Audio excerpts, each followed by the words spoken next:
Yeah. Oh, Welcome, okay. welcome, welcome, welcome to season Oh 2, my episode 11 of the goodness. Made in Dreams podcast. I am your host, I'm itchy. Mighty Vicious, here today joined by Jamie James the Emperor and Hello, our everybody. 4 lovely ladies.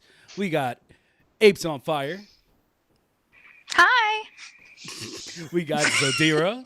Many of you know her. Hi. J- we got JJ Novots. Of course, many of you know her, Hello. especially in the Twitterverse. And we got Zelly Beanz, aka the Tardigrade. Right? Right? We got Yeah, that right? Salky tardigrade.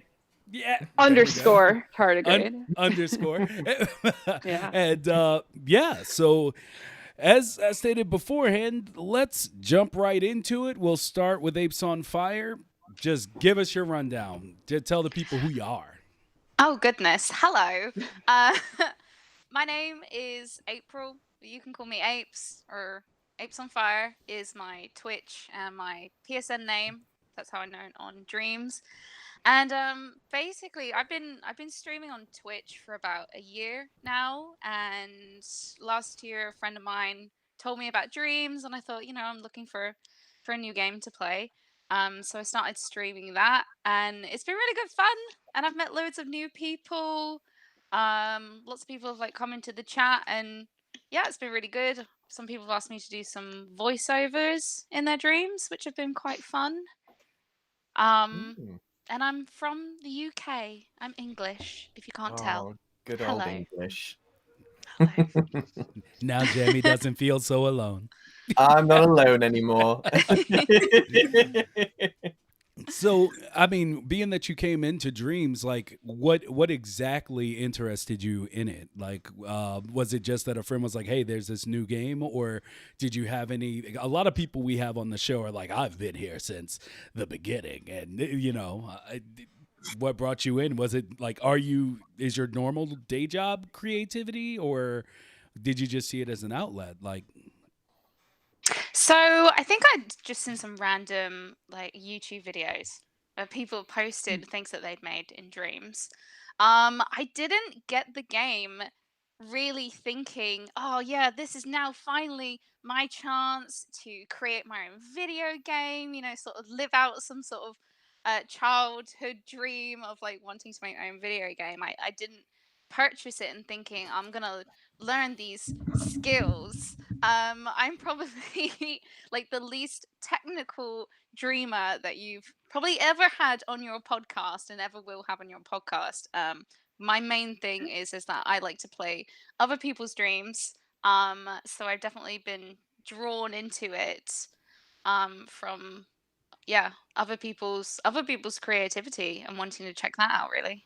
well, that's what I love about everyone that we have on today, because all of you approach dreams, at least from my knowledge of all of you, you all approach it from a different angle.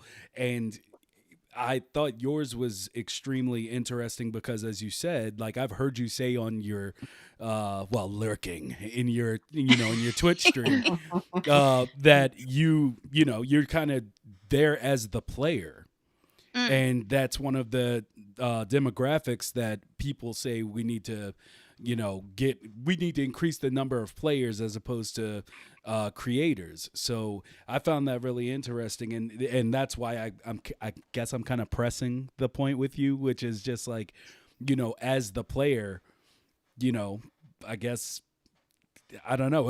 How was it to you? Like when you came in, was it just like, oh, this is a vast network of indie games and funny creations, or did you feel that there was a kind of like a wall for you as a player? It's the game that just keeps giving.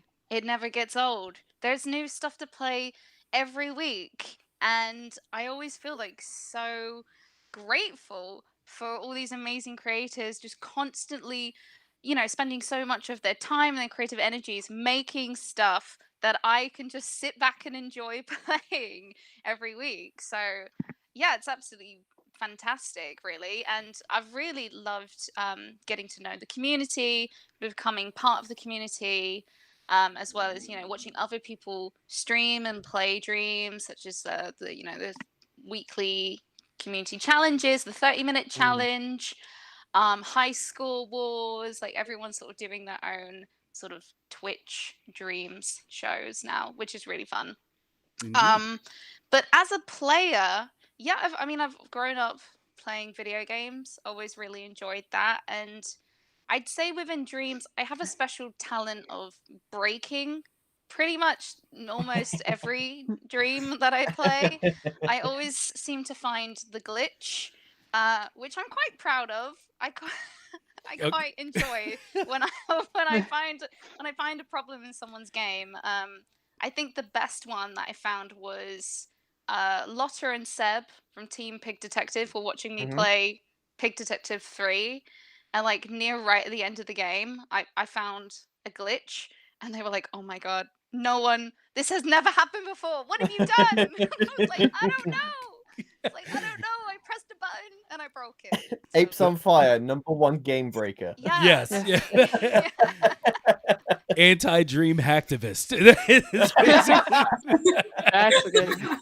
So, all right. Well, let's move on and go on to Zodira. Zodira, tell us about you and your Dreamiverse.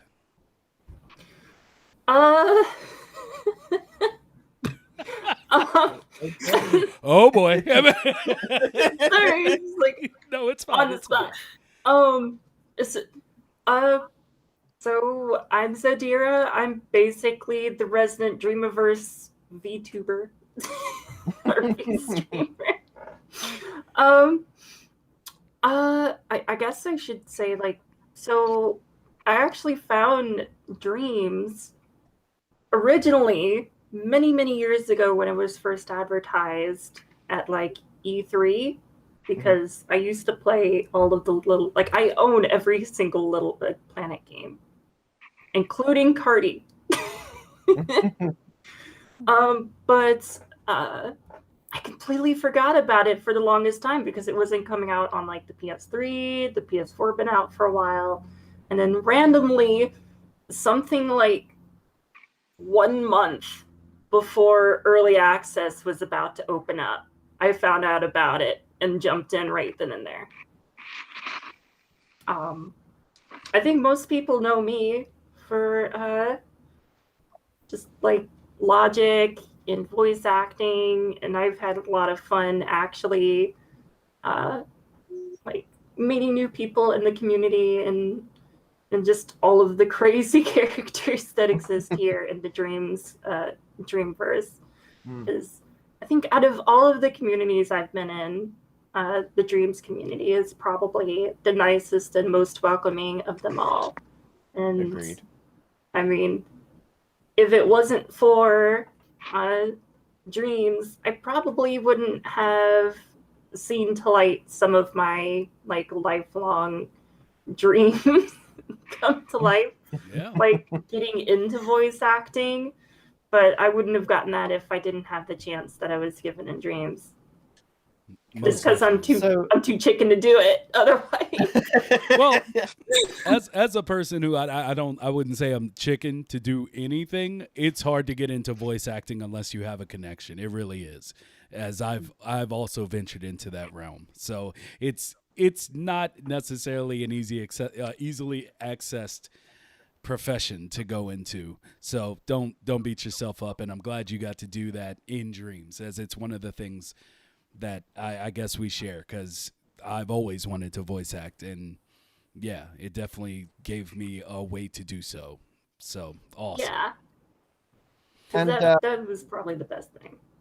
with the logic, Zodira, I mean, how was that for you? Was you drawn instantly to the logic system of Dreams, or was it something that you just had to figure out because of the creation you was making, or what was your process with becoming the logic queen of Dreams? maybe Duchess. I don't know about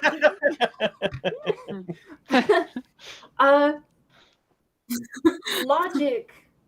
I guess the best way to talk about it was I was one of those, I guess, rare girls whose parents probably expected to go into STEM, but then didn't go into STEM because my entire mom's side of the family is all scientists or yoga instructors. So, All right. it's either one or the other. It's like, okay, either you're going to teach people how to bend their body, or you're going to bend physics and become a rocket scientist like my grandfather.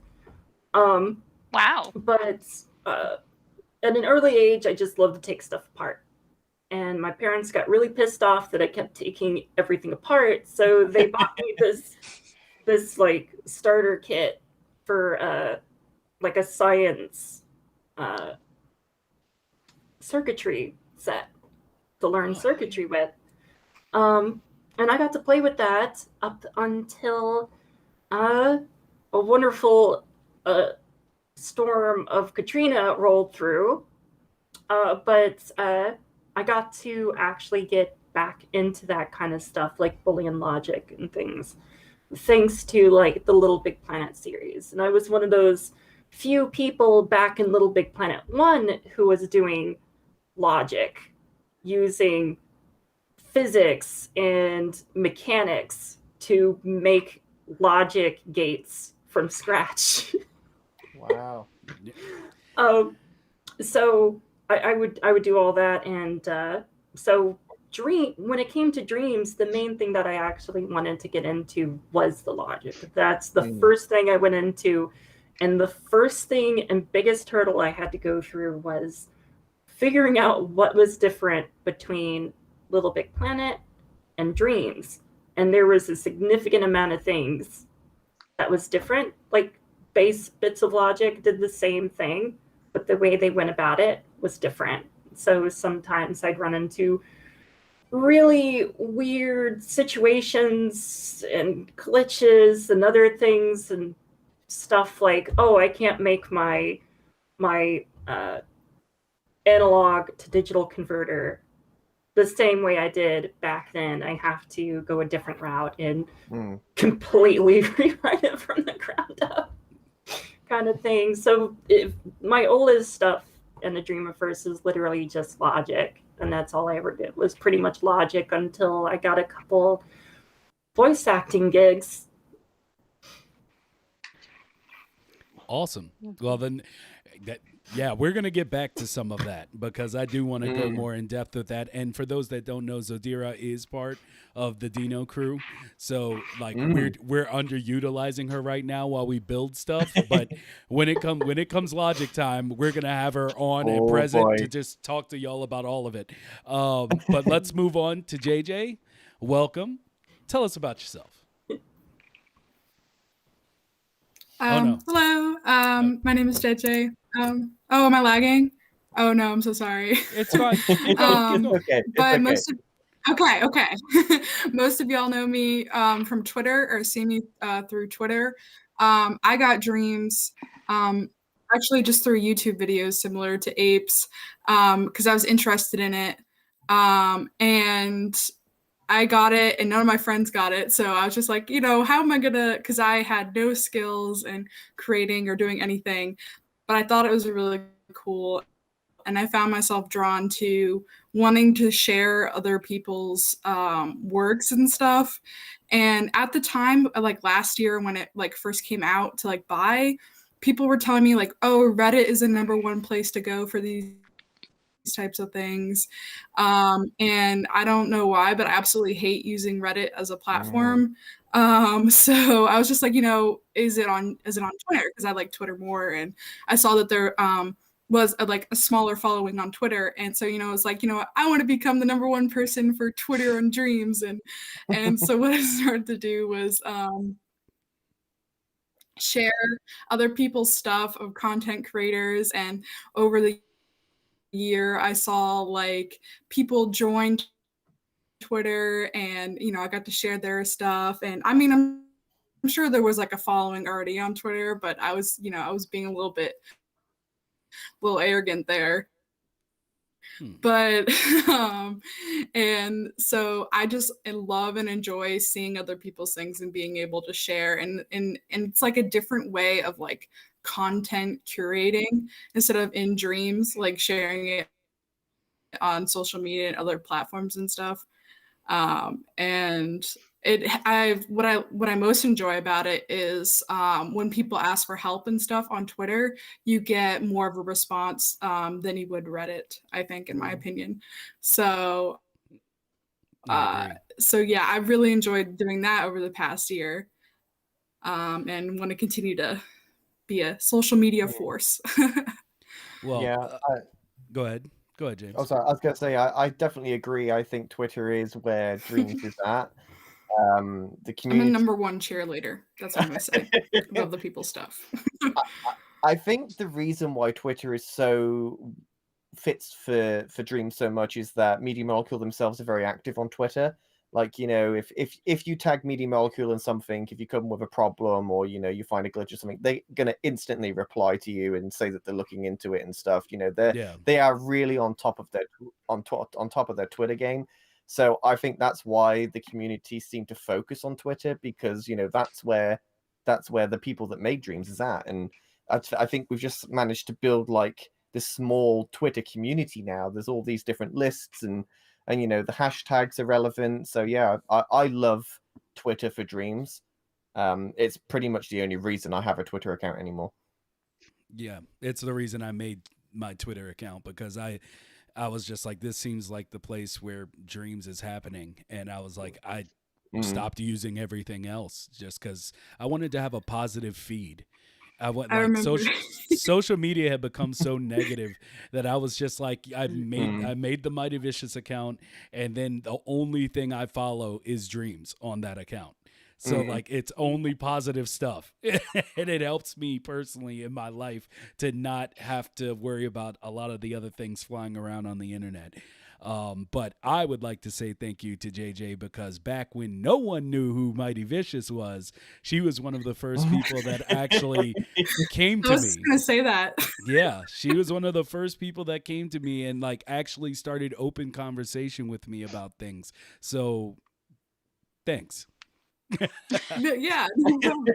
I mean, I really loved your short film. Like, I was so invested in the short film, and I'm hoping that you continue that, because I was just like, you know, wow, you know, this dude has spent so much time on this, and I want other people to see it. And I thought the script was hilarious, and I loved it. So, well, remind me, and I'll tell you about that later. But I'm in the process of remaking it now, because I've learned so much since beginning that I can do it better, and I don't have to worry about data corruption and losing 8 months of work and then having to piece of film together out of scraps that I have for a background featurette. So, but yes, it will be continuing though, because that it's a story, and it'll actually go from a script instead of me freestyling everything. So yeah, but let's stop there and go to Zelly Beanz and tell us about you. What is your Dreamiverse? Well, I wanted to make games like for a long time, and I wasn't like good at coding. Like, I wasn't good at computers when I was a kid. You know, I would just break things and not know how to fix them.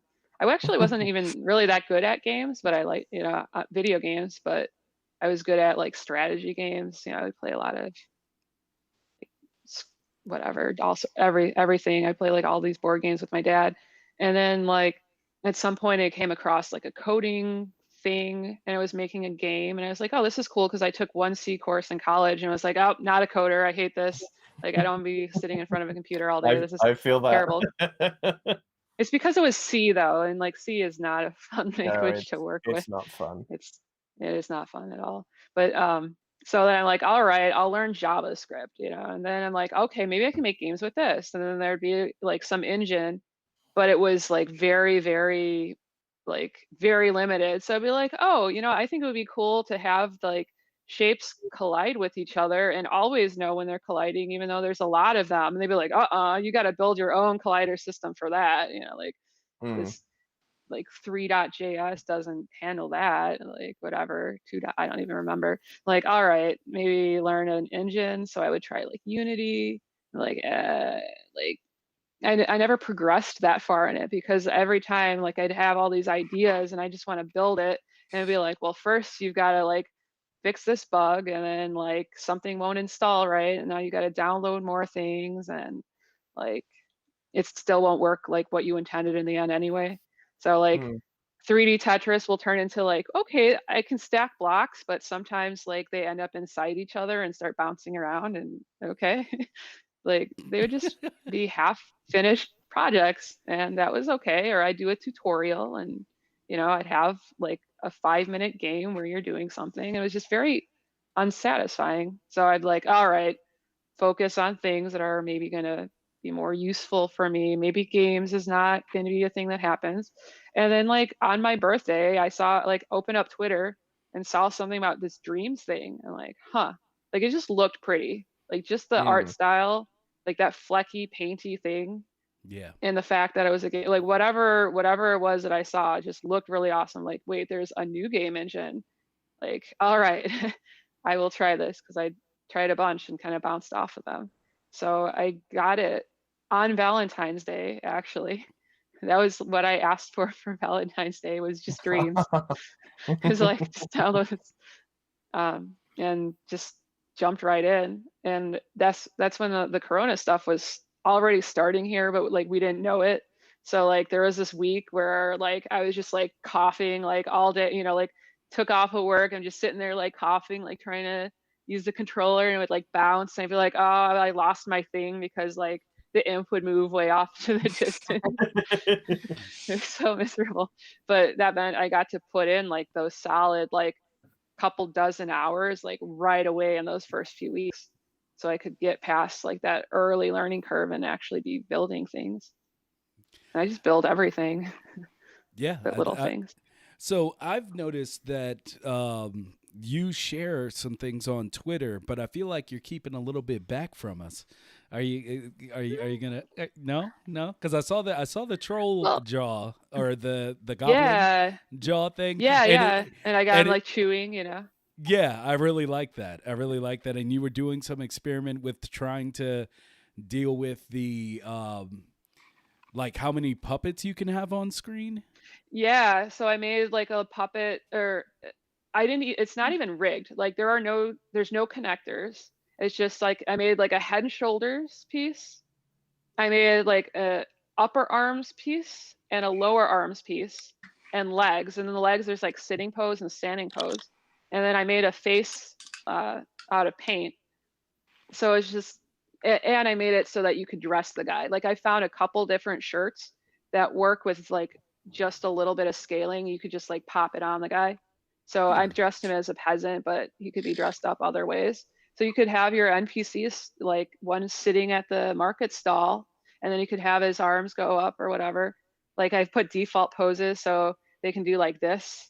Because like if you look at those Zelda games or something, you go into the village and there's people talking to each other, and they're, they'll be like, ah ha ha, ah ha ha ha ha, like lean forward. They're not doing a whole thing, but they're not just standing there either, because it looks really weird when that's happening.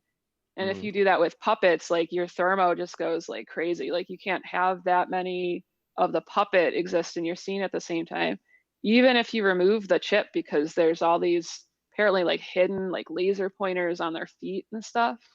So yeah, someone found that. They were like, why are there so many pointers here? And it's like, well, it's the foot collision. That's why like it can walk over like bumpy ground and not, do weird things. But my guy doesn't need to do that. It just needs his legs to do this if I want it to walk, Little paddle legs. Paddle legs. Yeah. Paddle legs, yeah. Now I'm trying to make a little hoppy guy. I want to make a foosball hooligan game. So I want to have like the little foosball figures that just sort of like bounce around, or maybe like they go like, kind of like a rolling, as they jump around. They're like, and like two objects would be like floating, like a beer bottle would be like kind of floating where its arm should be, and just like, yeah. I like that. If anyone wants to collaborate on this, this is the Reach out to her, reveal of the big project. Out to her, I just do little things. Yeah. Because I want to experiment all the time. Yeah. So if I commit to like one big project, I'm like locking myself in. It's like I already got what I wanted. Like I wanted to see if it's possible to do this thing. And then I'd make a scene. And then earlier on, like there were times like over the last year, be like, well, I can't leave it at this. I put so much work at creating this environment and stuff. I need to make this a game. So I put like, I would call it like level 1. And then I would even make like an intro for it with like a backstory, be like, oh, you know, like aliens have taken over and this is like the first step in this long journey that's going to be really cool. And then like, that's it. That's the end of the game. Done. Like Moving on. I abandoned it. So I moved. Yeah. So now I do little things. It's like, you know, I don't need to be like, oh, it's okay that this game only took you 5 minutes to play. Like, rest assured, there is hours of content on the way. Like, no, I'm not a studio. I'm not like CD Projekt Red, like trying to decide whether, you know, to make their campaign like 20 hours or 30 hours. You know, it's like people want short experiences on Dreams.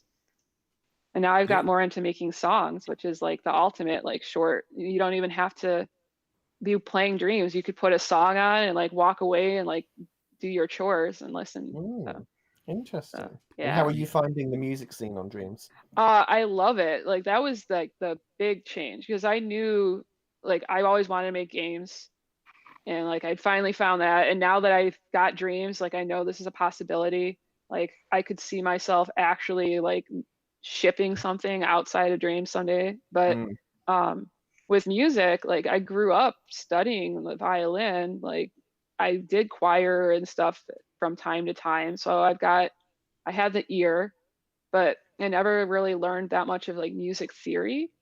And I didn't take any, like the classes I was taking was sort of like how to play the violin. I learned how to read music, but that's kind of where that ended. So I'd have songs in my head, but I didn't know how to get them out there. And then Dreams is hard to start with the music because you have to have those motor skills if you want to hit the buttons in sequence, you know. But, Well, do you not find the piano roll would be something that you would use? Yeah, to on that's what like even now because I got a playtester job late last year. Okay. So I now like I'm playing video games several hours per day on weekdays while I'm at work, and then I'm still playing a ton of Dreams. So like now I've got like the fast twitch muscle and perception and all that you gain from that kind of practice.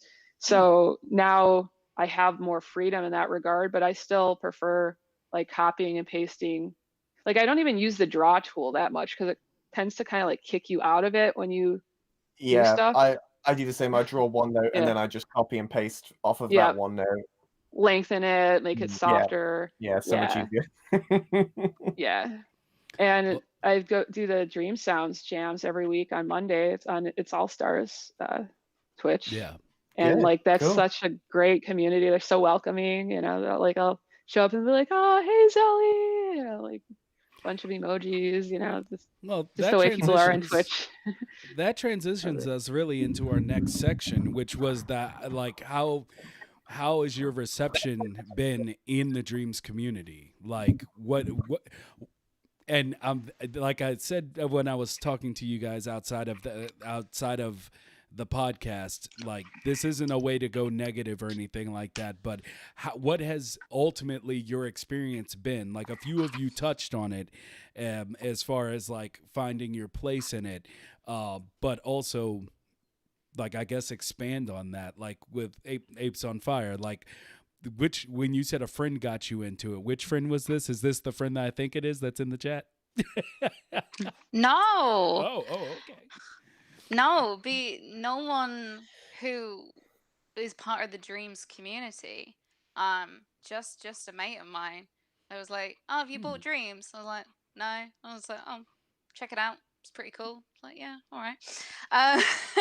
Just so cash. Just like, so yeah, cash. right. But no, I mean, my experience within the Dreamiverse has been overwhelmingly positive. I've absolutely nothing negative to say. I was completely shocked that I was nominated for favorite streamer for an MP, which is bonkers because I'd only been streaming Dreams like once a week. I only stream it once a week on Fridays, and I've had all these lovely people just come to my channel and just hang out, and it's not that they just want to hang out with me, it's that they want to hang out with each other as well. So I really love seeing how all the dreamers also interact with each other whilst they're hanging out in the channel. And I quite like to think that it's quite an inclusive space and stream, and I always welcome people and say, hey, have you made anything recently? Like, there's 20 people watching, like, let's check it out. Like, what have you made? Let's have a look. Yeah. Because I just want to see what people have done. I do say that, Visep, we've been checking out the community jam, and sometimes I am a little bit savage, I must say. I try not to be. I don't say like, oh, this is, like, I don't say anything too nasty, but if we're going through them, and you know how you're going through on a community jam, there will be some things that are going to blow you away. You're going to be like, oh my goodness, like this is an absolute amazing entry. And then there's maybe some other things that you're like, all right, next. Like, okay, yeah, all right, yeah, all right, and I've never seen. I've never seen those moments, but when you were trying to water down that not trying to be negative part, I just imagined you like playing something and just be ill. and just moving. That's what I thought you were gonna say. I was like, oh man, she's about to do it right now. Well, I do feel like I need to start being careful. It's so funny. So Andy Mation clipped me playing Kataya's entry to the latest community jam. I didn't know it was Kataya's, so we're going through all these ones, and I'm like, all right, next, and then we get to Kataya's, and I'm like, oh, this is cool. This I really like, and I didn't know it was his. And we played through it, and what was nice is that Andy clipped that and then showed Kataya. They then played it on their stream, so I got to watch them watching my playthrough of his game, which was so interesting because I've never seen that before. I've never seen anyone's reaction to my reaction, and it was so nice to see him say, oh, it's really great to see someone reacting to this game the way that I wanted them to, which is really lovely. But I think during that clip as well, like, we're going through the other ones, and I'm like, all the rest of these are garbage. But this one, oh I'm like, no, but this one is brilliant. And I watch it back, and I'm like, yeah, maybe I need to like tone it down a little bit. All those hours everybody else put into their creations was just a waste of time because this one beats them all. I know. Maybe I'm starting to get a little bit too comfortable with everyone in the community, but I also feel like that's kind of what they want. I asked them, I'm like, should I get this an upvote? Like, what do you think? Like, it's not, it doesn't exactly fit the brief, but I liked it. Like, what do you think? Should I give it an upvote? And then in the chat, they're like, no, it doesn't. Oh it's God, not exactly the brief. And I'm like, savage! okay. Oh my yeah, God. see, I don't know the way I've not seen this side of Dreams. No, don't give a like. See, I mean, it's not. We're not giving dislikes. I think with the community jam, we just, only because we can't. If we're gonna April will be all over that. I think I like to think that our stamp of approval as a community is a good one. Yeah, it has to mean something. Yeah, exactly. You can't just give an upvote to every single entry of the community jam. See, I feel like you can. And I'm not just trying to be the opposite. But when I always, guys, I always bring it back to film because that's what I love. But like, I can watch any movie and it could be horrible, but I pride myself on always being able to see like, what is it that made the person or the people behind this give them the money to do this? And when it comes to Dreams, it's even less. It's even like, I don't know how to word that. I don't know why I started it that way, but it's with Dreams, it's the same way. Like, even if it's a meme, like even if I've come across them, there's something where I'm like, this person's trying to convey something other than just their meme. Like there's something there that they thought they could add to it. And I try to see that thing. And if I can see that thing, then usually I'll just be like, thumbs up. Yeah. It doesn't matter my natural, how I feel about maybe even your subject matter. But like I said, I'm not judging you on how you judge others. I'm just saying that's how I approach Like dreams. I just Sorry, I think didn't it's with this specific. It's just with the community jam. I mean, if someone, like I said, if someone comes into the Twitch channel when I'm streaming and they say, "Hey, like I've done something. Like, can you check it out?" We're like, "Of course," and we'll watch it and we'll just or I'll give my honest feedback, but it will be like positive, constructive criticism. I'll be like, "Oh, I really love this. I really love that. I think maybe it could do with a bit of this. Would be good. Like I'd quite like that." There's no way that if someone came in and said, "Hey, can you check out my game?" I would then say to their face, like, "This is garbage." It's terrible. So I think it's with Try the jam. again. Yeah, but with the jam, the way that I see it is that an upvote, it's like you're giving someone an award, and I kind of feel it with the jam, because you have, at the end of the day, don't you have like the 10 which get, the best ones? Don't pick the best ones, or the best ones get picked because they've had the most upvotes? Yeah. I mean, I don't know how it works. Yeah. See, I never think- thought that was Like- how it worked, just because I feel like it would be a popularity contest, and I think they would safeguard against that. But then again, I could be completely wrong. So, I don't know. Jams are separate from. I think it's just by likes. Yeah. Yeah. It's just Yeah. the upvotes during the jam itself. And then when you So upvote, it that's- automatically likes, but that's separate. The thumbs up is separate. So that's why we're very selective Okay, Yeah. good. with our upvotes. And I say we because I ask the community as well. I ask the viewers. I say, "What do you guys think? Upvote or She's what?" like, I'm not gonna take all this heat. I'm gonna. It's No. not even me. No, I love it. I love it. And while I have not been able to see your streams as much as I've wanted to, I am lurking a lot more than probably you think. I just do it while I'm working. I'm on a lot of people's stuff and they don't know I'm there. But yeah. So I guess Zodira, like your interaction with dreams, like is there something that you found, or have you found it overly welcoming as everyone else? Well, yeah, I found it pretty welcoming overall of just about any community, but it's kind of weird because like it comes and goes. Like I'll get really active in the community and people will talk to me every day, and then it just it kind of dies down.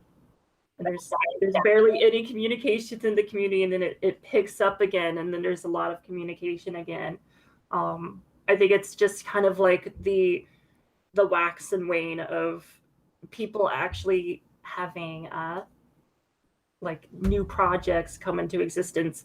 And I'm making hand gestures in front of myself as if y'all can see it, and I realize y'all cannot see my hands. Some like drawing waves. Well, with that, I do have a specific question for you. Why did you choose? Why do you choose to have an avatar represent you as far as the I guess your projection into the Dreamiverse? Because it's you do it for streaming and it's your your profile picture and stuff. Like, give us this backstory of this. Like, how did you choose this format to go with for you personally? Well, originally I was actually planning on doing like live streaming with just myself on the screen. But with the setup I had in my extremely old webcam, there wasn't a way that I could set the webcam up where it didn't make me look wide, fat, or ugly. So it's not working I for me. hated every single angle. And I just thought I looked terrible. there were a couple initial streams in the beginning where I actually was on camera. There's been a couple times when I've gone on camera for a little bit, such as when we had that eating of that stupidly spicy ramen, just to kind of be like, hey, look, I'm actually eating it. But I think it just kind of came out of like I was looking at ways to kind of get past the problem. And I came across kind of like a YouTube how-to video on how to become a VTuber. And this was without knowing anything about the horrors of the VTuber community. I don't know about them. What horrors? Tell us. We need more info now. No. I wouldn't be able to keep things PG. Okay. But no, you've got your wholesome and your lewd VTubers, and of course I'm in the wholesome camp, the ones who don't go lewdy. But I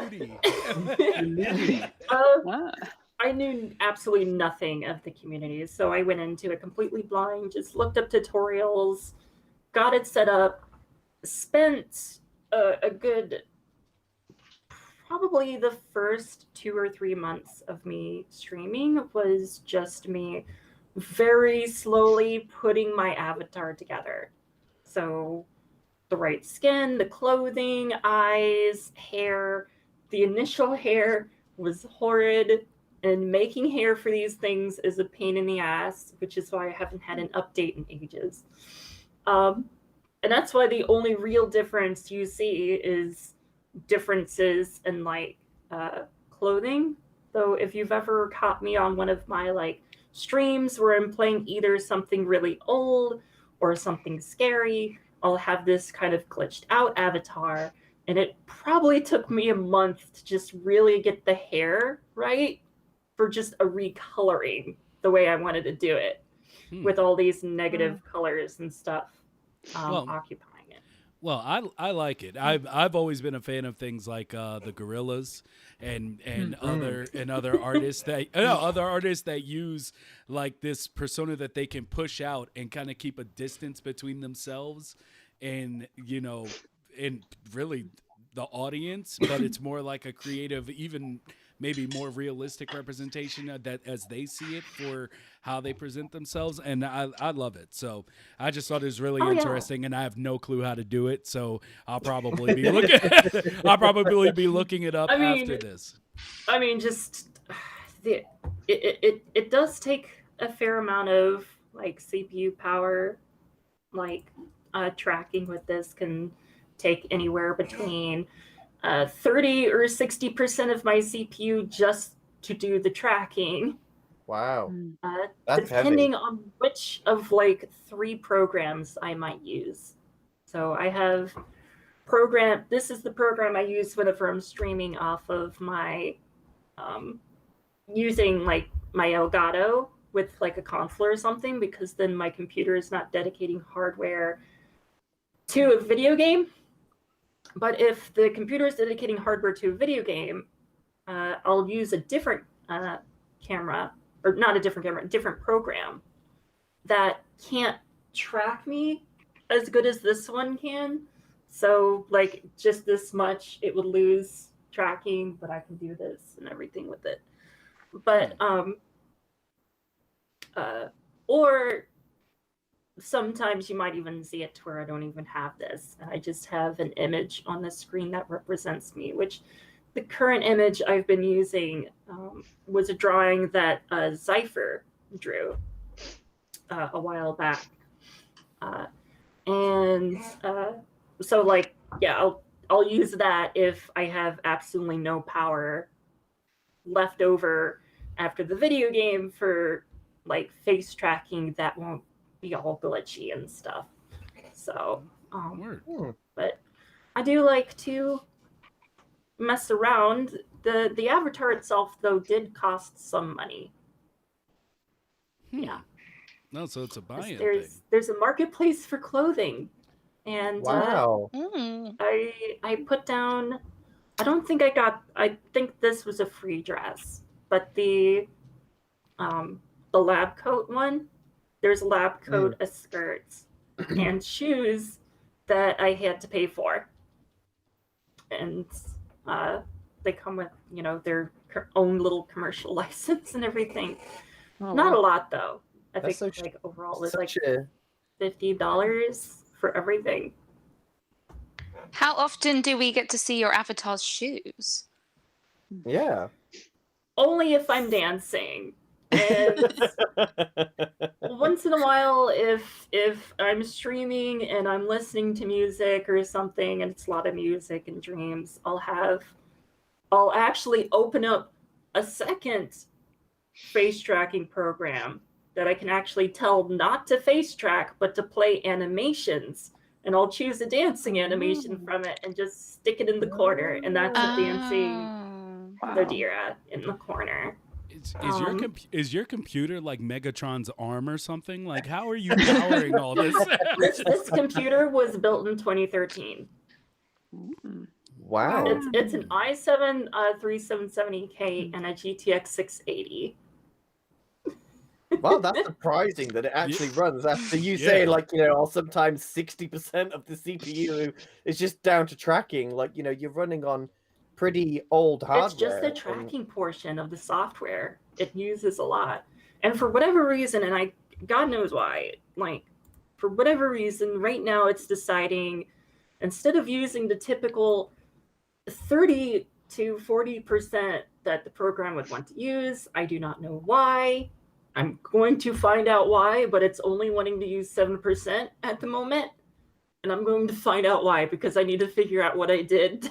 And ladies and gentlemen, that's how we wrap it back around, because that's what makes her good at logic right there. Everything you've been hearing for the last 10 minutes is basically the thing that separates her from plebs like me when it comes to logic. She's like, I'm going to figure out why this 3% isn't going out of this 60% and it's not working 100% of the time. So awesome.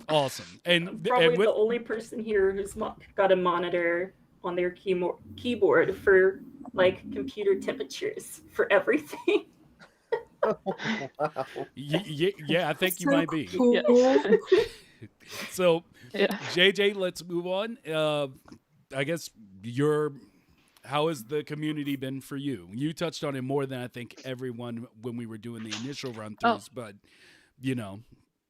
tell us, what do you think of the community and how has it been for you? Oh gosh, I think it's been sort of very welcoming. Like when I first joined Twitter and stuff, everyone was so excited to be sharing their stuff, and I was so excited to be like retweeting it and things. I will say though that there's been times where like I feel like it's stupid drama that happens on Twitter. Like, gosh, there was like the whole controversy over like the music thing at first, and then that blew over. And then I knew we talked on the podcast for like season 1 about the VR and how that would like split the community, and a lot of people were worried about that. So like but I feel like overall it's been a very great place to like share other people's content, and I just enjoy doing that. Indeed. I really do feel it comes down to what we talked about before, which is just growing pains. Like it's a brand new community, and every day people are breaking the walls of every piece of this game, and even surprising media molecule. And as more and more people come into the fold and there become a ever-growing list of things that people would like to see or things being offered in the platform, it's always going to, never mind the sound of the dog dying in the background. I heard him over my headphones, but he's fine, I promise. But anyway, it's all growing pains. It sounds a lot of the drama of Dreams is more so just, it's everyone learning to get along. And it's even in the midst of the drama, except for maybe like 2 comments I've seen, it's all been about basically everybody getting along. And it always blows over as soon as we, whatever caused people to freak out stops happening. So it's all good.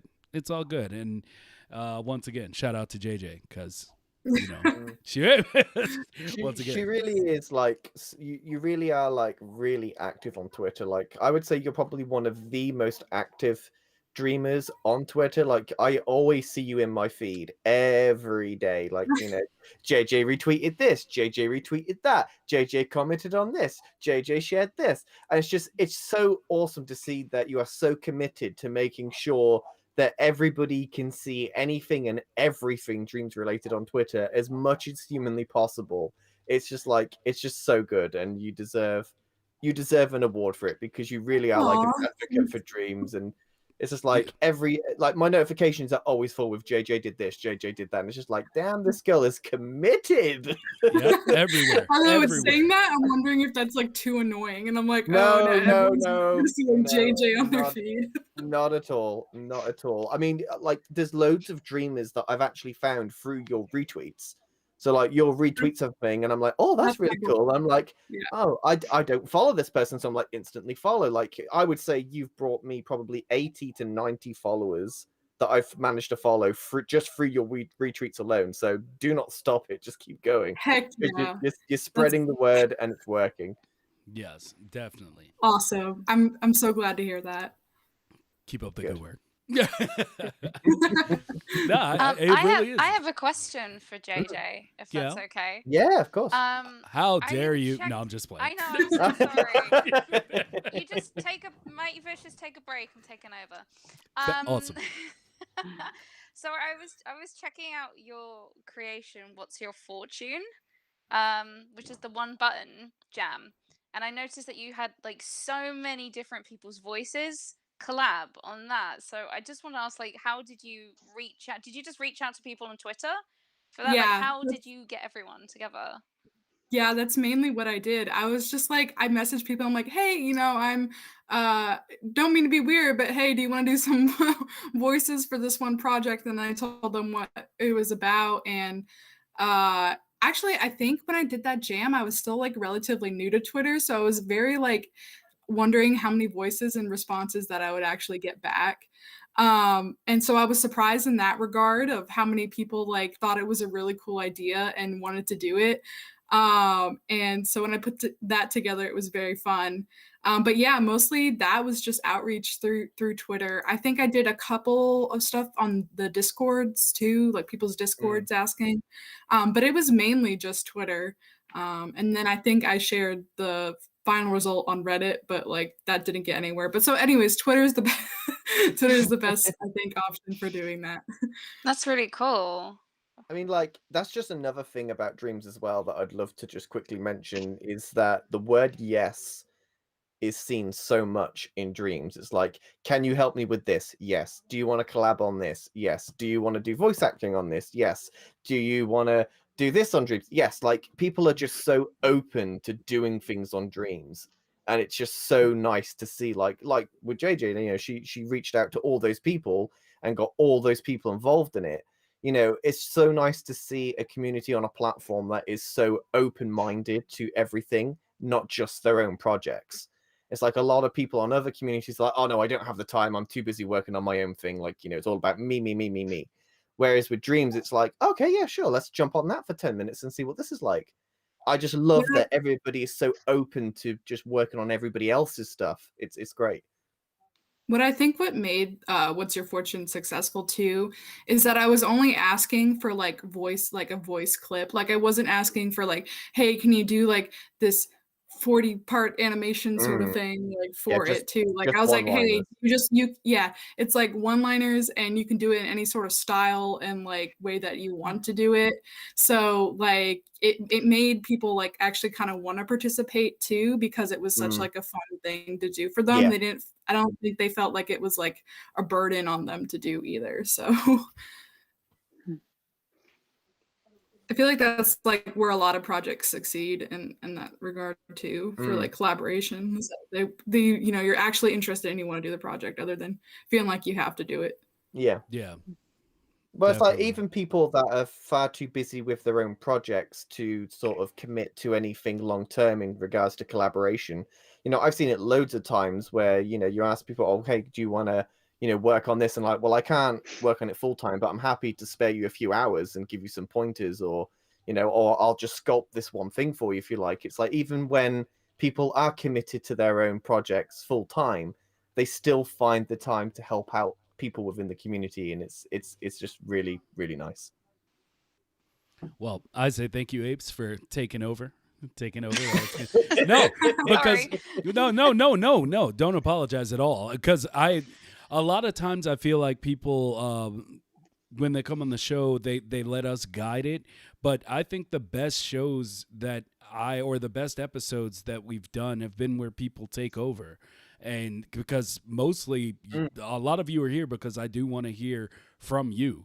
So if you have a question that you want to ask, or you have a topic that you want to get to, or something you want to talk about, tell me to shut up. I'm good. I'm ready to go. I'm ready to just sit back. So with that, I mean, lastly, before we, I guess, open it up, it would be Zelly. You know, we went through everyone else. I don't want to leave you out. Like, you know, your reception to the, you know, or how you feel you were received, and to the Dreamiverse. Was it a refreshing thing for you, as it seems everyone else? Oh yeah, I mean, it's been great. Like, I think that's really helped, even just getting through these, like, how horrible last year was. Like, I didn't personally have a bad year because I was like making things in Dreams and like making friends online because of Dreams, you know. So like it really just changed everything around in a lot of ways. And right at the start too, I was like not so right first off, once I heard about Dreams, like it came across my Twitter feed, I was like, okay, obviously I have messed up on Twitter because I should have already been following the right people and know about this for like early access. So like right then and there, I knew I have to follow like more creative people and more games people.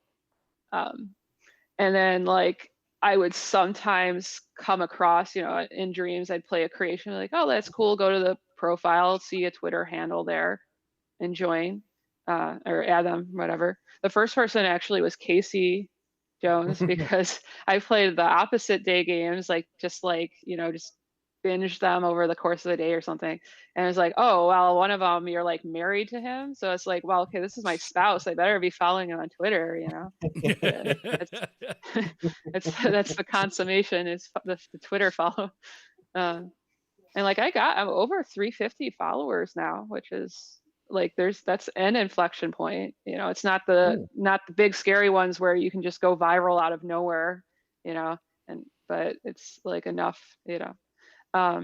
But like one thing that helped too was coming across all the Dreams stuff on Twitch, because I had this like period of time where my job was basically to go hang out at someone's house, and we'd just like sit on separate couches because 6 feet apart. And then, you know, I help like when it was time to run errands or something, because people with disabilities. But, you know, we'd be on our devices and stuff. Like it was cool if I'm on my computer and there's, you know, decent Wi-Fi and stuff. So they're like, well, I can't play Dreams. I can't connect through the remote play with this connection, but I can watch streams. So I'd be first off started with a lot of YouTube videos because there's a lot of educational content there. Yeah, definitely. And then I'd watch those things that are like the compilations, like 50 Dreams in a row that are awesome. Like, oh my God, people are so talented. This is ridiculous. But as I started following more and more people on Twitch, then I would see like the same people in the chat. And like I would sometimes try to stream, but like not that many people would show up. And it's like, you know what? I have more fun anyway, just like hanging out in the chat, you know, just like say random things too. Sometimes I'll be like behind the conversation, you know, so like come out. Or like or I post the thing on time, but it's like responding to something that the streamer says, and then like 10 minutes later they're like, oh, let me read through the chat, and they're like what? like yeah, it made sense in context. But so like I don't feel like I've sort of just jumped in the community and just like inserted myself, like accept me, and they're like, all right, we love you, Zelly Beanz. Like Cool. But I think it's just such an easy community to get into as well, which is quite nice Yeah. with Dreams. It's so easy to just find your place and be Yeah. there and be part of it. I think part of it is just like Dreams itself, like it encourages this like pro-social behavior, like Mm. you made an element, well, you release it so everybody else can use the element. And like, oh, somebody used your element, we're going to tell you about it, so you can go right to their creation and like give them a thumbs up. And I give out a lot of thumbs up, not as much as Toronto Mayor, because my thumbs up means something. Like if I thumbs up your thing, I liked something about it, even if it's just like the audacity to do whatever like random thing. I will still give that a thumbs up, but I will not give it an upvote on the jam though. I got those standards. So we're circle it back to that, because when you upvote a person, you are downvoting everybody else in a way. So not I if want to you make upvote sure. everybody. Well, yeah, I know, but then you're just canceling it out, and it's like you're not voting at all in a way, but they're getting an extra like. But the thing is, after you view 5 things, then you can go into a different tab in there to see all those creations again and who did it. So a lot of times I will downvote, or not downvote, but like mark as irrelevant, or just like, hover over the upvote and be like, nah, next. But I will notate in my head, like, oh, that one was actually really nice, even though it like it's the one word jam, and like there are, lots of different words, and this is clearly just something that they made months ago and submitted to a jam for like the free upvotes. Like I might go back in and just so I can give them a thumbs up, but I don't want to upvote it because that's not helping those people who really worked hard for the last 2 weeks to make something for the jam, possibly get into that top 3. And I can definitely understand that.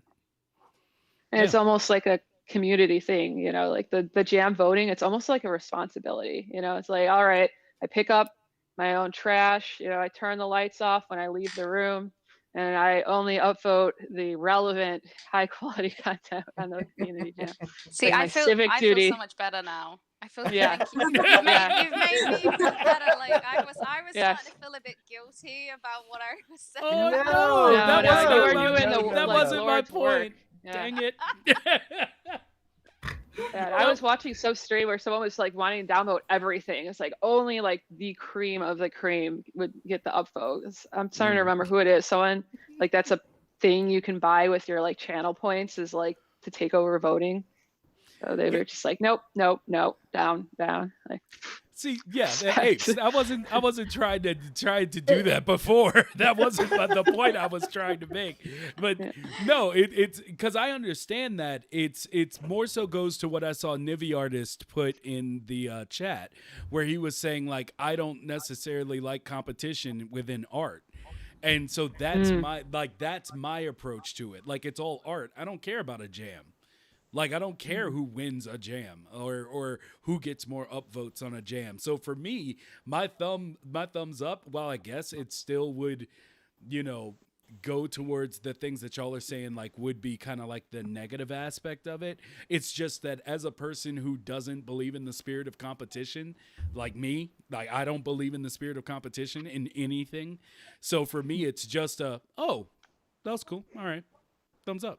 You created. I think, but that's a Dreams thing too. I do think that there's a difference between, say, for the one word jam, for example, there's a difference between somebody making like a whole game, like something that's taken them the whole 2 weeks to fit the brief for the one word jam, and someone that's literally just uploaded a piece of text that is one word. Like you can't. I mean, it's all nice. It's nice to say like, there's no competition between art, but I definitely get what you're saying. Agree. Especially for jams, because jams are a lot different than just dream surfing and just hanging out likes on dream surfing. But like the jams, your like means something, because you are the person as a player. You are voting for who you think should win the jam. That's kind of the point. So like, your vote is valid, and you shouldn't just be hashing out votes to everybody. Otherwise everybody's going to win. And that's not the point of the jam.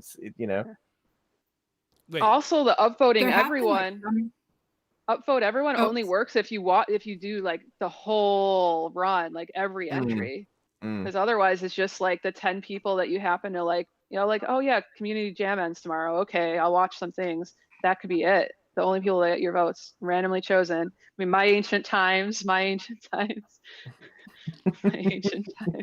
Yeah, I feel like, yeah, that's what I'm saying. Like, I feel like most of the jams where people like upvote like everything, and like the categories and popular, and like not a lot of people like submit. You're gonna see ancient kid, Yeah. ancient kid, like over and over. But I'll go back and thumbs up. Like, that's a really good use of the my ancient times. Like, wow, Right. you put like stuff in there, especially if I think the person might be pretty new to dreams. Like, I do not want to like quench someone's fire, because it's tough to put yourself out there. Like it doesn't become, once it becomes a habit, I think it gets easier. Like, oh, I know this is crowded, I'm still gonna like submit it because someone's gonna like it. That's how I got involved in the music jams even. It's like, it's bad, but it's music. People like bad music too, as well as good music. Someone out there, like, no matter what I make, is gonna be like, wow, this is great. Like, well, Magma said he believes there should be a different voting system, maybe a 1 to 10, not an upvote.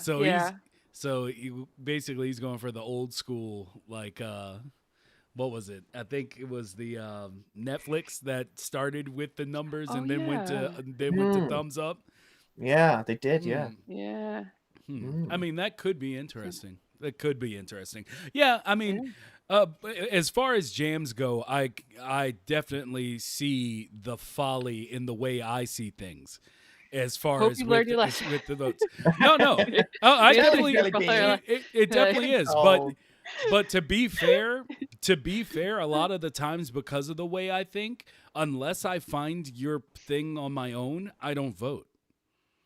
I think maybe 2 jams I've actually gone into, watched, and then voted, other than just go into and watch. So like it's most of the time I don't grade anything unless I come across it, unless I'm like, someone's like, hey, check this out. And I'll be like, oh, hey, and I thumbs up. But I don't think I just go into, like, I think, like I said, maybe twice I've gone into the jam screen, like watch them and actually thumbs up in the jam. So I don't know. I feel terrible. Yeah. And it's more democratic too. Because the other stuff, it is popularity contests. Like, oh, why did I see this thing? Well, because it already had a bunch of thumbs up, or a streamer that I like is watching it because someone who's in the chats is doing it. I'm sorry, Casey. Casey said I'd pay money for extra super votes. Oh yeah, I would think that's how Media Molecule's gonna make money. Yeah, there we go. I'll pay $30 for a flat 1,000 votes. There. you get a second sum if you pay. Popularity is just as deep as your pockets. Yeah. Wow.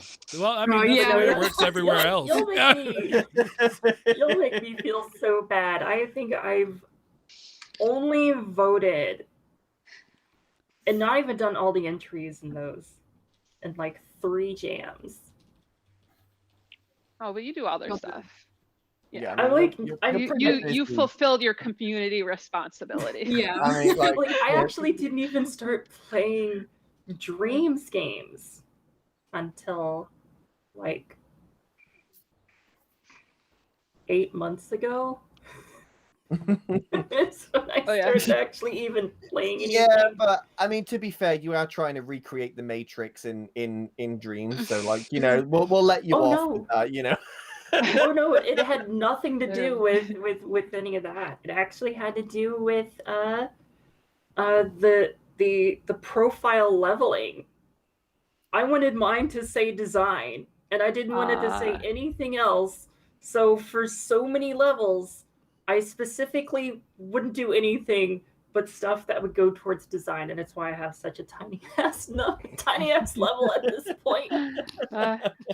I'm like, I'm not gonna play stuff because if I play too many games, it's all of a sudden gonna just be play and not design, and I just feel like I gave up and I don't care anymore about the levels as I once did. I think the level system in Dreams is pretty much irrelevant anyway. Seeming as nothing is level capped in Dreams. It doesn't really make much difference anyway what level you are. I mean, all it really shows is how long you've spent on Dreams. I think like it doesn't have any significant value towards it anyway. Well, you can Like, you can go to a profile that's like only level 20, and you can see all kinds of sculpts and stuff Yeah. that they've released. yeah. And then you can go to a profile that has like one or two things or nothing at all, and it's level like 200 or 300. Yeah. I think it's more of a reward system for the person that's creating themselves to say, like, you're getting better at Dreams. So, like, here's a new number. You've got better at something. I think that's pretty much what the leveling system in Dreams is for. I wouldn't necessarily say it's, to say, oh, look, I'm level 600. Look at me. I think it's more of an in Dreams thing to say, like, right, you've like with me when I'm making music, if I do something new while I'm making music and try something different, I will level up. And it's like, oh, okay, I did something good because I've leveled up. I've clearly learned something from that because I've moved from level 1 to level 2. So Yeah. I'm sorry, but I'm looking at what's going on in chat, and I don't mean any offense by this question, but do you like when you see a creator that's like level 600? Are you like, oh my god, look at him? Like, does it? His level is so large. Aren't we date people who are over 300? His power level. Let me tell you, if I see something on Twitter, if somebody shares their level that's like over like 500, I just immediately retweet, no questions asked. Just Nice. I think the only time I shared anything was if shared my level was when I reached 100. And I'll probably do it when I reach 200. That's pretty much it. I don't know how people do it because I like, even though I in the past haven't been able to like create for as long, you would have thought after doing like all of the stuff I did for the short film before it got deleted, you would think my level would be higher, but it's definitely not. I'm sitting here, people probably look at my level and are like, yo, he spent like 10 minutes on Dreams this entire time. Yeah, I don't understand how people get to those high levels. Like, y'all must have like never turned it off or something. Yeah, they don't sleep. Oh. They just in Dreams They have constantly. no life Dreams. They've got no other video games that they play. They have no job, or they have a job and they just eat, sleep, work, Dreams. Yeah. I mean, that's what I do. If I got remote play working while I had the job where I like had that flexibility, I would have done it. Because like I would show, I would show the people I was working with like what I was doing and stuff. It'd be cool. Well, but I could show them videos of things. Like they all would think it's awesome. But, No, I do game stuff, so I gotta keep it separate. Work life. Well, and now that I think about it, for those that were here last week, I was explaining the invisible imp issue that I was having. Like, I haven't seen my imp since like the second week of owning Dreams. And so like I've never had an imp really. What? That's so sad. I've heard of that. Yeah. And so like that's how everyone responded last week too. They were like, "What?" And I'm like, and so I took a picture and posted it online. And MC Alchemist reminded me, he was like, yo, will you reach out to Media Molecule? Because I was being stubborn. I was just like, I don't need to bother him with my little silly issues. And he was like, do that. Tell them what this issue is. And now it's fixed. So for the first time, and no, I'm not gloating about the nomination, but for the first time since getting the nomination for the Impy, I get to see my Impy. And so that's what that tweet was about? Yeah, like I could not say it, that like I had no imp. Like I thought like they had forgotten to give you the Nami imp or something. No. You could just never see it. What did you have instead? I just had the cursor glowing? and a little dot. I had the little dot, like the little top of the antenna. So everything I was doing was just with this dot moving around. I actually have to sounds kinda applaud cool. you. I have to applaud you to be able to create what you've created without seeing the imp, because that dot can be very difficult to see at certain points when you're dream shaping. And the fact that you didn't have this, like, nice fuzzy creature to guide your way is actually quite impressive. That's and knowing me and my, as Talk said, knowing me and the issues I've had, like, since all of this, it's just it's only right that it was me that would have this problem. But yeah, so now it's fixed and I have an imp, and I'm gonna keep my save files, which apparently ended up being the issue. I'm gonna keep those on this hard drive. I'm gonna keep them on this hard drive so that if I ever get tired of the imp, I can take it away whenever I want. I have the new hack. How is The hack. listening to you? Oh, that's sort of like Masher. No, was Masher Buttons? Was it? No, Sauceless one. Sauceless one like found like a cute glitch. Like if you set like reverb and like certain things involving like setting reverb really high or something. And I think granulation. You can make it that like a sound effect will play and you close the dream and the sound effect is just still playing for like a couple of minutes after. Oh, wow. And he made this beautiful thing where he's just like, oh, except, more beautiful. It's like the voice, it's like this choir of heavenly angels that follows you throughout the Dreamiverse for a few minutes after you close it. Oh, I'm going to be playing around with that as soon as the stream is over. Yeah. I think he called it something about gentle curse or something like that. Gentle curse. Something like that, yeah. Like those were two of the words in there or something, Yeah, I think so. I hope it's gentle curse. I will not be happy unless, because I don't know, I just got a shot of like an early 90s like emo metal, like US band. That would be a great genre. Yeah. Like, what do you listen to? Gentle curse. Gentle curse. You see, and then Yeah, class notes fix gentle curse. What? I need an like a album. DJ. I need an album. Somebody let him know. All right, is Allie here? That should be like the next Dream Sounds like jam.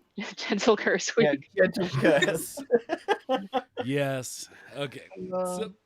So, before we continue, because we are reaching the end, it's almost been an hour and a half, guys. If y'all want to, we can keep going further past it. I just wanted to let you know, and I do want to open up now. Just talk about it. Do y'all have questions for us? Do you have anything you want to ask each other? Feel free to let it go.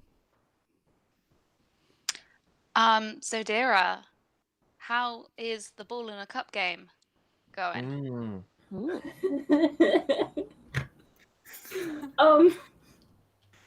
So far so good, but I ran into a hitch with wonderful Dreams physics engine. So at the moment, well, it's almost completely done except for a couple more voice acting clips. Me to finally make my room less echoey. I'm sorry for the reverb my room causes. And like fixing or figuring out how I'm going to modify that, the customization menu, because now I want to add the ability to customize the floor and its coloring and what kind of carpet you have, because people deserve shag carpet. But I ran into an issue with the physics where the biggest problem is the fact that I originally tested the ball in the cup mechanics at a massive scale, and shrinking it down to the size of the room causes the ball to lag behind inside of the cup when you move the cup, which looks bad. So I'm basically back in a testing phase for testing to figure this out. If I can't figure out a good way to have it at the small scale, I essentially will just have to scale the room up and mess with the player's camera and raise like the VR scale way up so that VR. But I have to test to make sure that raising the VR scale has the same effect. Because the biggest issue with having it at a large scale is the cup ends up you know, massive and 12 times the size of your head, and it's right at you, and you're flinging it, and there's not much room to do anything. But it needs to be the size of a regular ball and cup and down, you know, near where your hand would be. So, you know, you'd be looking down at it and playing, you know. So it's gonna be another couple weeks before people are cupping balls, but hopefully hopefully I'll figure something out. Worst comes to worst, I make the whole scene massive, but I hope I don't have to, because then I have to play with the lighting again, and that's gonna. Oh no! Oh, I just love what you've done with it, though. I mean, you've took such a simple idea as ball in a cup, and you've gone crazy with it. Like, you've got this big room. I love the TV menu for changing everything. That's just so cool. Like that old school TV and changing all the settings, how you can change the wallpaper and stuff. You've just gone absolutely mad with it. You've just took, you know, ball in a cup, and you've added all these other features to it. It's really good. It kind of balloons, because originally it was just going to be a ball in a cup game to be something to publish, because I've never published anything that's just mine. Because originally I was working on that horror game, but I couldn't really get many people to help me with it. So it just took forever installed, and I'm gonna look at it at another date. But it just started as a simple concept, and then I had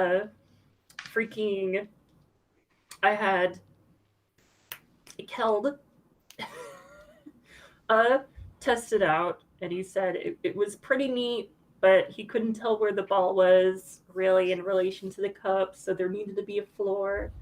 And I'm like, okay, well, if I'm going to have it in VR, I also should have a floor and maybe an environment. And I thought, okay, well, if it's going to be in VR, there's going to be a full 360. People are going to look around this room. And then randomly one day while watching Mr. Casey Jones's, I can't say his name any other way. He was doing his grandpa voice, and I was just like, I need that for all of it. So I just asked him to do a bunch of random things relating to balls in a cup, and in his grandpa voice, he did that, and then I was like, this is awesome. And then randomly I'm like, I wonder if Keld wants to do any, and I asked him, and he supplied a bunch. And then I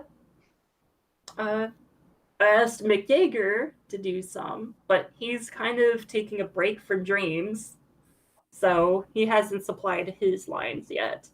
But it just kind of balloons, and now I'm at a point where now I have a secret mode that I haven't talked about at all. Exclusives. You'll be able to, when it's ready, you'll be able to find a secret option on the menu system that will let you play against the monster from Insane Alpha Beta's horror game.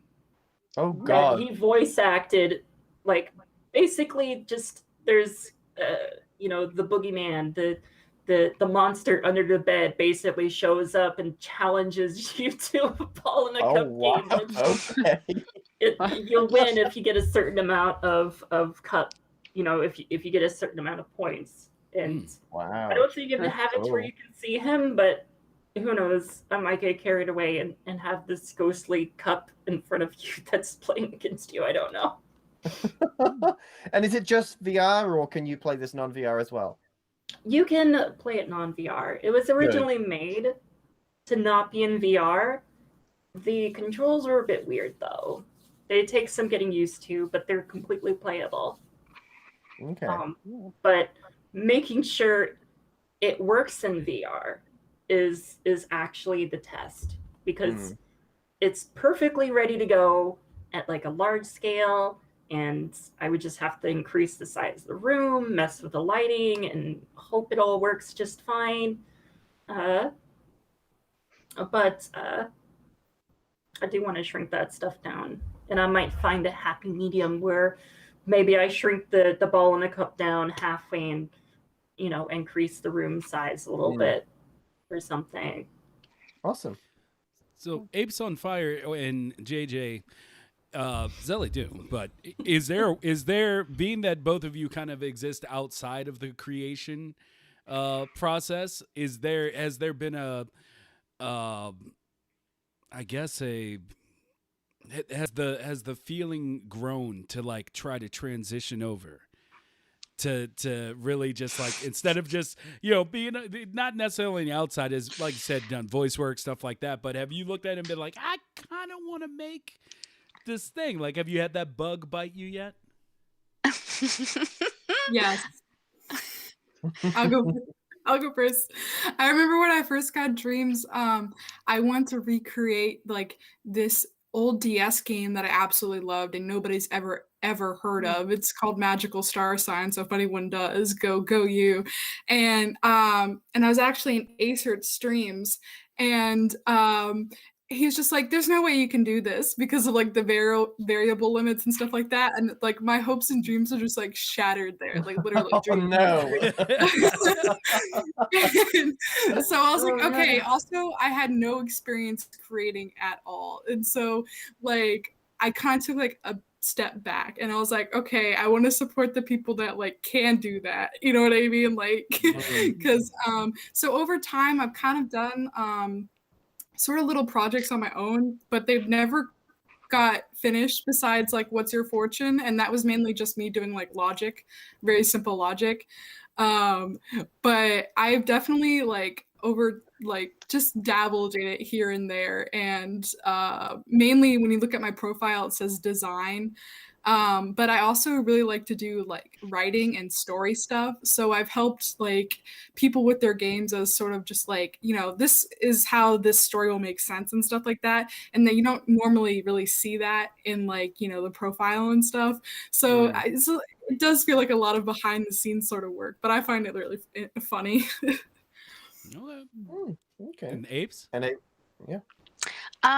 So yeah, I started doing some of the 30-minute challenges, which helped me learn, and quite fun as well. I mean, obviously the things that I was creating were not quite to the standard of what some other people can make in 30 minutes.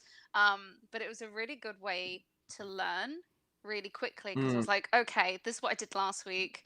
I want to add just like one more element into next week's to get a little bit better. So I then, try and learn how to do some of the spray painting, or how to actually sort of edit some of the shapes, and just some really simple stuff. And I need to go back to doing them again regularly, because it was a really good way to learn. But I have made, quite a while ago, I made a little sculpt of a spider, which is an emote that some people might put in the chat of my spider. And my little spider is going to be featured in an upcoming game of someone else's soon. Okay.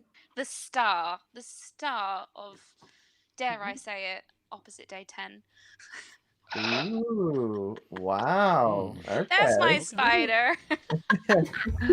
Oh, that's exciting. Ooh. Interesting. Fun.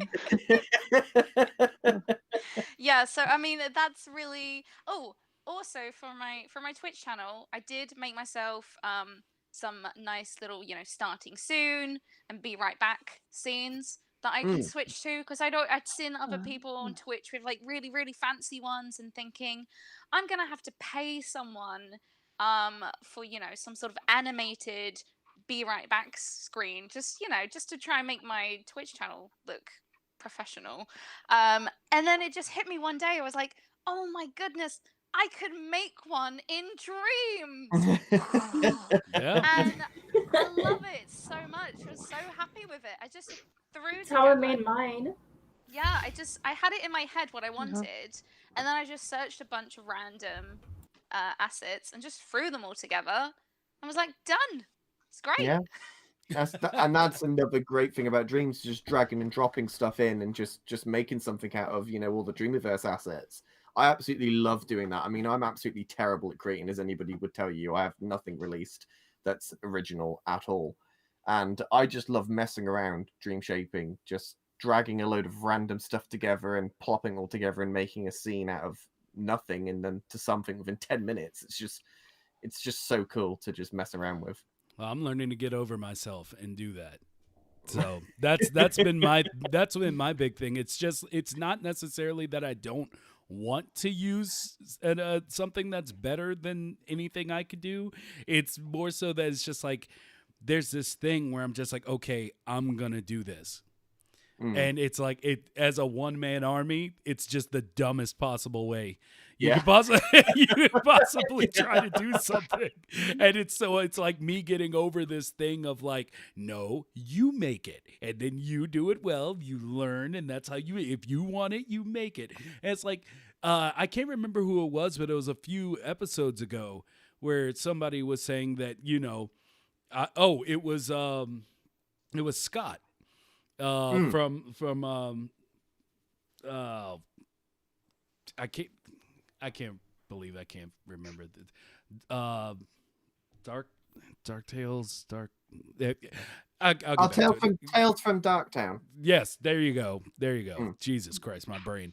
And he was just saying there are people in the Dreamiverse where it's like they are obsessed with making the best table or the best chair, or like that's what they are focused on.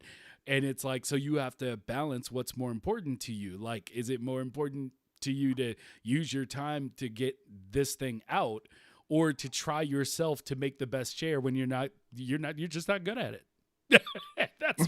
And I mean, honestly, that's what it comes down to for me. It's like, I ain't talking about nobody else. Like there are certain things I don't have the patience for because I see the big picture. And so when you see the big picture, it's really hard to focus on some of the little details. And so like I'm getting to that point where I'm kind of coming into the director aspect of my persona in Dreams, where it's just like outside of Dreams, director, screenwriter, producer, and I have to start thinking like that in Dreams, where it's like, yeah, I mean, I need the props guy to get to put the chairs where they need to be. Like I need the, I can actually divvy it up like that to make it easy for myself. And instead of making it the hardest game ever for me while still loving it and hating me. So I can kind of relate to sort of that feeling of sort of guilt in a way for using other people's stuff, because I was a bit worried, because obviously if you make something in Dreams with other people's assets, then you can see within there, oh, this is from this and this person made this. Whereas I just did a screen recording of a bunch of things that I put together and then put that on my Twitch. And I'm worried that someone is at some point going to have a look at my Be Right Back screen and be like, oi, that's my rock. How dare you? How dare you take my rock that I made in Dreams and use it for your Be Right Back screen on Twitch? Yeah, isn't that the whole point of making something to the Dreamiverse though anyway? Like it's they create them to be used. That's the whole point of it. So, if anything, they should be like grateful that someone's used it for their Twitch. Like if I made something, uploaded to the Dreamiverse, and someone used it for their Be Right Back card on Twitch, I'd be like, oh my god, they've used the thing that I made. It's on Twitch. Look, something I made is on screen. That's so good. I just want to say, if anybody comes out and they're that cute about it, just say, just be like, aw, and then just forget they said anything. They're like, oi, and just like, what the? Hey, sorry, that was. I was like, is that what they do there? Are they that polite? Because people come out like swinging over here. Is oi. I get as Oh man, that's awesome. May we all have such gentle enemies. I love it. It's adorable. Anyway. So Zelly, your thoughts on this whole thing? I mean, I've been noticing you in the corner. I didn't forget about you over there, but you look like you wanted to say something a few times. Oh, when? Like there was a never mind. No, that was just a point while JJ was talking where you like it looked like you were about to explode with like I want to say something. Okay, maybe I was wrong. Maybe I was wrong. Hey. No, probably. I mean, I'm also very hungry. Well, guys, we have that's the beginning That's of the end. Like I get hangry. Like you're about to see the sulky. You're gonna see why my tardigrade is sulky tardigrade. We're gonna see angry beans in a moment. Angry, Yes. yeah. Just lead with the oi. Anyway, so I'm gonna have the oi in my hooligan game if I get around to building it. I'm gonna have like there's gonna be little cops that are like little foosball cops, and they'll like come at you and be like oi oi oi with like a little nightstick. And you have to like. please let April let Apes on Fire voice them. All of them. Okay. All of them. Yes. It'll just be confusing to the player. Like, am I running from them? Do I? No, but Be very gentle riding. But I would like to thank everyone that was here. I really do appreciate speaking with the wonderful women of dreams. Hopefully I'll be able to have you all on again at some point. I believe Zodira, I believe we're still speaking with you next week, right? As a solo? I believe we are. Yeah. No. Okay. Well, there. It's all right. Well, yeah, we'll know so much more about logic and stuff. That's gonna be so cool. Yeah, we need a deep dive into the logic. Yeah, we're gonna hand it over to Zodira so that she can just straight up tell us. Which reminds me, Yaffer asked the question earlier as to what's your favorite gadget in Dreams, Zodira? That would be the variable. Probably. The variable.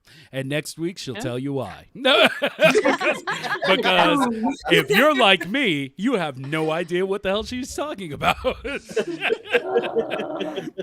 But yeah, thank you everyone for being here. I hope you had fun, and you are all welcome to come back and speak one-on-one regarding anything Dreams, or maybe we'll if for those that didn't see. That reminded me. For those that didn't see, I posted on Twitter about some people that I've asked to be on the podcast are completely turned off because of the length of the podcast.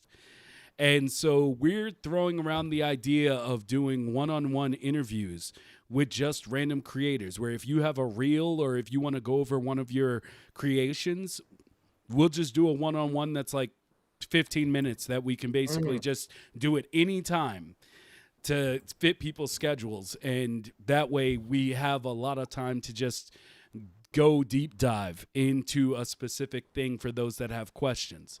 So we're looking into doing that, as well as a few other things we still have to keep close to the chest right now. But thank you everyone for being here. Love all of you.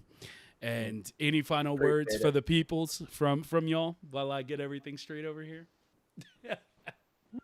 Just love the whole Dreams community. Oh yeah. All I got on my Yeah, follow. Yeah. Wee. Follow this. All right. Well, then with that, ladies and gentlemen, Follow I'm my gonna yeah. Follow her Twitch. It is great. It is great. And when I randomly appear. Indeed. So with that, love everybody. We are out. See you all next week. Bye. Bye. Bye. Thank you.